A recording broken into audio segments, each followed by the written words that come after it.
Hello, my name is Luke Nault, and I am presenting the argument of should hate speech be protected under the First Amendment. Queers are an abomination and need to be helped to go straight to hell. The only kind of people I want counting my money are short guys that wear yarmulkes every day. White males going up to women and saying that it was now legal to grab them by the pussy. Hurricanes and disasters and the 9/11 attacks are divine retributions for homos.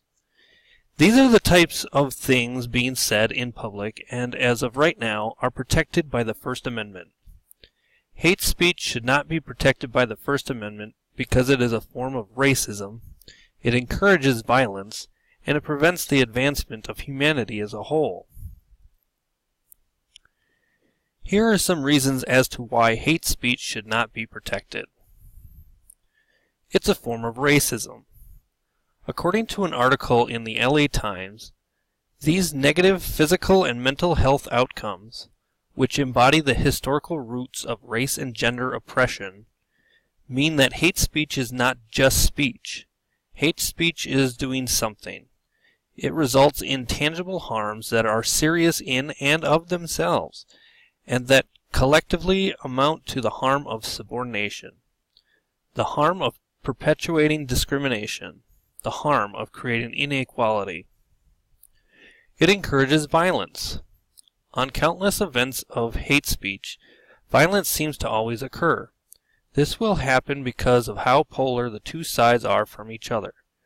The greatest assessment of this can be summed up from an article written by the Daily Beast, which states, "We are deluding ourselves if we do not see the parallel between intolerant or hateful rhetoric and its inevitable consequence."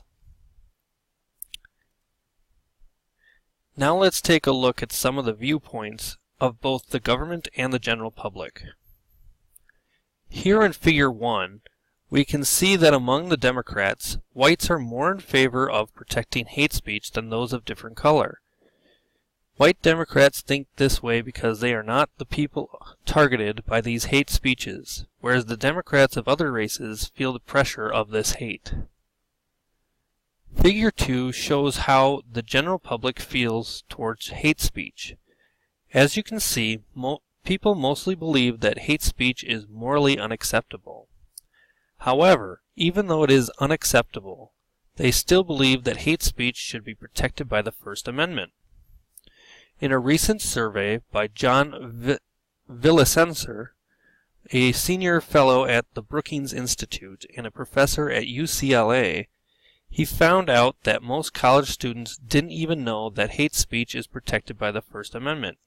He states, only 39% correctly answered yes, 44% answered no, and 16% answered don't know. Now let's take a look at some of the arguments people have for protecting hate speech. It's protected in the First Amendment. This is true, but to a point. The First Amendment protects from abridging the freedom of speech. However, there needs to be some limit, as hate speech can lead to unnecessary violence. It is an expression of beliefs.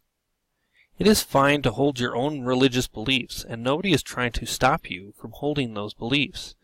However, freedom of religion goes both ways, and you don't have the right to push your beliefs onto others. That's why people fled to the New World in the first place. Banning hate speech will lead to a loss of free speech. This is not true. It will merely limit what is considered not harmful towards others' rights.